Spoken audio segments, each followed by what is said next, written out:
Nobody taught you this. Not your mother, not your father, not the school that gave you a diploma and sent you out into a world built on financial decisions without 1 hour of instruction on how to make them. You learned what a mortgage was by watching your parents argue about one. You learned what debt felt like before you learned what interest was. You learned that money was something you didn't talk about, not because there was nothing to say, but because there was too much, and nobody had the words, and silence was easier than the math. You are the first. Not the first to want more, not the first to work hard, the first to actually understand the system underneath the wanting and the working. The first to see how money moves, where it goes, why it never seemed to stay, and what it actually takes to make it compound in your direction. This is that story. The house you grew up in. There are things you understood about money before you had language for them. You understood that the conversation changed when the bills came in, that your father's jaw set differently in January than it did in July, that there was a version of your mother who laughed freely and a version who went quiet at the kitchen table with an envelope, and that the envelope version arrived more often than the laughing version did. You understood that the refrigerator told you everything you needed to know about the end of a pay period. Full on the 1st, careful on the 20th, creative on the 29th. You didn't call this poverty. It wasn't always poverty. Sometimes it was just the ordinary, invisible tightness of a household where the money in and the money out were in a constant negotiation that nobody ever fully won. Your family was not irresponsible. That word is too small and too cruel for what was actually happening. They were operating inside a system they had never been taught to navigate. Paying off one card to put something on another. Buying the lottery ticket on Friday, not out of delusion, but out of the specific mathematics of hope. That $2 represents the only transaction available where the output could theoretically exceed the input in a single motion. You watched all of it. You absorbed it the way children absorb everything, completely, without judgment, as though it were simply the weather. The first rule: the financial patterns in the house you grew up in become the default settings you spend the rest of your life either running on or actively rewriting. Most people run on the defaults their entire lives, not because they are lazy, because they don't know there are settings. You were going to find the settings. The moment it cracked open. You don't remember the exact day. Nobody does. It wasn't one day. It was a series of small collisions with reality that accumulated until something gave way. Maybe it was the first time you got a paycheck and felt genuinely confused about where it went. You made $2,200 that month. You spent $2,200 that month. Not on anything extravagant, not on anything you could point to and feel shame about. Rent, food, transportation, the phone bill, a birthday dinner for someone you loved. And then it was gone, and you sat with that specific confusion, the kind that feels less like a question and more like a suspicion that something is wrong with the architecture itself. Or maybe it was your aunt's funeral. She had worked for 41 years. She had worked hard, genuinely, without complaint, the kind of work that leaves marks on your body. And at the end of 41 years, there was a house with $14,000 left on the mortgage and $9,200 in a savings account that her children divided with paperwork and quiet grief. 41 years, $9,200. You did not say this out loud. You stood at the reception with a paper plate and you thought it, slowly, the way you think a thought that changes everything. Or maybe it was simpler than that. Maybe it was a YouTube video at 2 a.m., someone explaining compound interest on a whiteboard. The numbers were not complicated, the math was not advanced, but something in your chest shifted because nobody had ever shown you this before. That money placed correctly doesn't just sit, it moves, it grows, it earns while you sleep. It does the one thing your family's money had never once done. It stayed. You watched the video twice. Then you searched for another one. Then another. You were not looking for motivation. You were looking for the thing that had been kept from you without anyone intending to keep it. You found it at 2 a.m. on a Tuesday, in a bedroom that was too small and too quiet, and it felt like opening a door in a house you'd lived in your whole life and finding a room you never knew existed. The education nobody gave you. You become a different kind of student now. Not the kind you were in school, where the curriculum was handed to you and the test date was announced and you performed the knowledge back for someone else's evaluation. This time, you are building the curriculum yourself, in the margins of your actual life, between shifts, during commutes, in the 30 minutes before the house wakes up. You learn what an index fund is. You learn the difference between an asset and a liability in a way that makes you look at your car differently, look at your rent payment differently, look at your closet differently. You read The Total Money Makeover and The Psychology of Money and I Will Teach You to Be Rich, and you underline sentences that feel like apologies, the kind of information that should have arrived 20 years earlier with an explanation. You open a Roth IRA. The process takes 40 minutes and feels disproportionately significant, the way small correct decisions always feel when you've made enough incorrect ones to understand the difference. You put in $200. It is not a large number, but it is the first number you have ever placed somewhere that will work for you without being asked. It is the first stone in a foundation that nobody in your family has ever had. You track your spending for 1 month, the full month, every transaction. You do not judge yourself as you do it. You just watch. And what you see, laid out in a spreadsheet with no mercy and no softening, is a map of every default setting you inherited. The subscriptions that auto-renew because canceling requires a decision, and decisions require energy, and energy is always low by the 28th. The food spending that climbs every time the work week gets harder. The pattern of buying small comforts in response to large discomforts, not recklessly, not wastefully, just humanly. The way people manage pain with whatever is available. You don't shame yourself, you just see it. And seeing it clearly is the first act of financial literacy that nobody talks about. The ability to look at your own behavior without flinching, without defending it, without collapsing under it. Just looking, just understanding, just beginning. The second rule: you cannot change the financial pattern you cannot see. And most people spend their entire lives inside a pattern they've never once looked at directly. The gap. Here is where it gets complicated. Because understanding money doesn't just change your bank account, it changes your relationships, and nobody warns you about that part. You are at a family dinner. Someone announces they financed a car. The monthly payment is $780.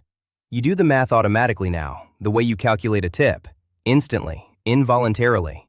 You see the insurance, the depreciation, the opportunity cost over 60 months against even a modest index fund return.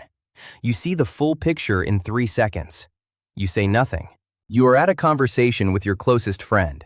She is telling you about a vacation she put on a credit card at 24.99% APR because she needed it. She was burned out. She deserved it. And both of those things are true. You know the interest math. You know what that vacation will actually cost by the time the balance clears. You know it. And you love her. And you say nothing. Because the information without the relationship is just noise, and she didn't ask. You watch your parents the way you've always watched them, with love and without distance. But now you see the full picture of decisions made in a system they were never shown the controls for. And the grief of that, not anger, not judgment, grief, settles into you quietly. The specific grief of understanding something too late to change for them and just in time to change for yourself. This is the gap nobody prepares you for.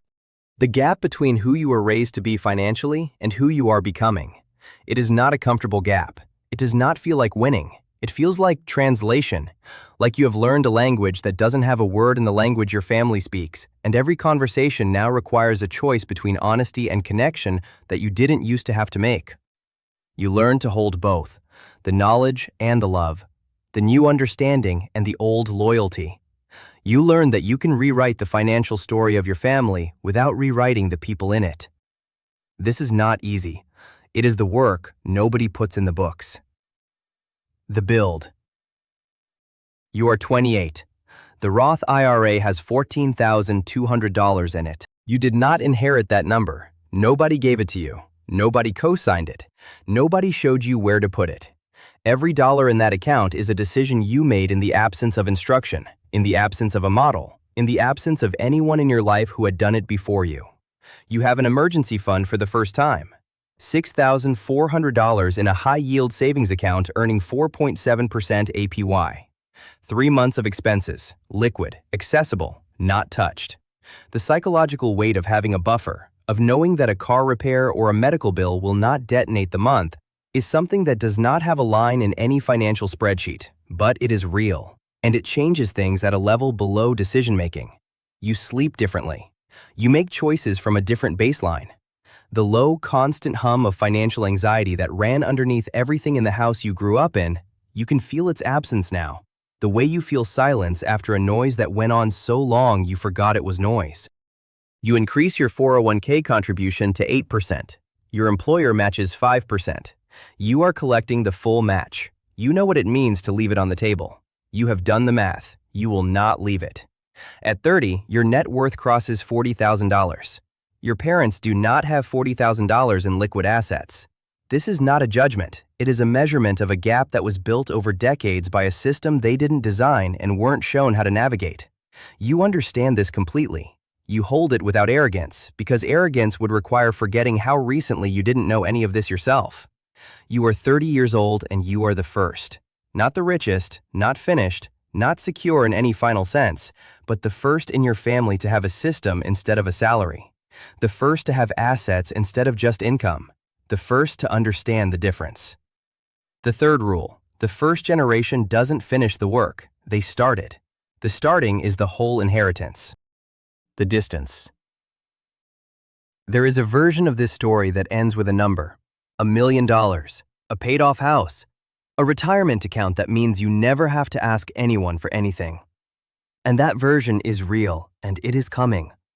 The math is running. The compound interest does not know your last name or where you came from. It only knows the rate and the time, and you have given it both. But the version of this story that is harder to tell, the version that is more true, ends not with a number, but with a conversation. You are sitting across from your nephew. He is 17. He has a summer job and his first real paycheck and absolutely no idea what to do with it. And you open your laptop and you show him something. Not a lecture, not a lesson with slides, just a spreadsheet and 2 columns, and what $200 a month becomes at 17 versus what it becomes at 27, and you watch his face as the numbers land. He doesn't fully understand it yet, you can see that. But you can also see the moment the door opens. The same door that opened for you at 2 a.m. in a room that was too small. The same collision with the truth that should have arrived sooner and didn't, and is arriving now. You close the laptop and you say, "Nobody taught me this either. I had to find it. I'm showing you because I found it, and I don't want you to lose the years I lost before I did." He nods. He may or may not do anything with it. You cannot control that. But something has been transmitted now. Something that your parents couldn't transmit to you because they didn't have it. Something that ends here in the first generation and begins here simultaneously. The knowledge, the system, the understanding that money is not luck and not personality and not something that happens to certain people and not others. It is a skill, a learnable, teachable, transmittable skill that compounds, not just in accounts, but across generations. This is what the first generation carries, not just the accounts, the translation.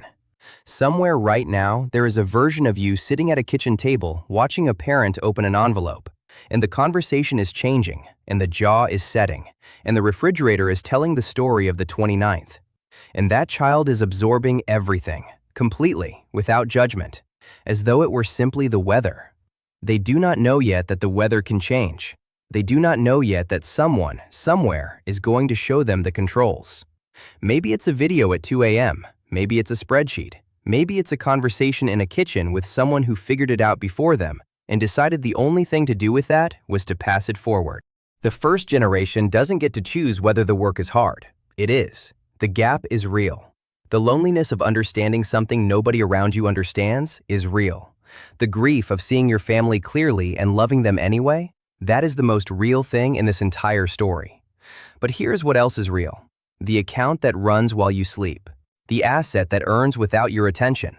The nephew who maybe, just maybe, opens a Roth IRA at 17 instead of 28. The decade that gets handed back. The generation that starts from a different floor. You didn't inherit wealth. You inherited work ethic and love, and a table that always had something on it even when it shouldn't have. And from exactly that, you built something that has never existed in your family before. A system, a start, a different story. The machine opens every morning. It doesn't ask where you came from. It doesn't ask what your parents knew or didn't know. It only asks one thing: who shows up? You showed up. That was always the whole thing. Subscribe so you don't miss the next one.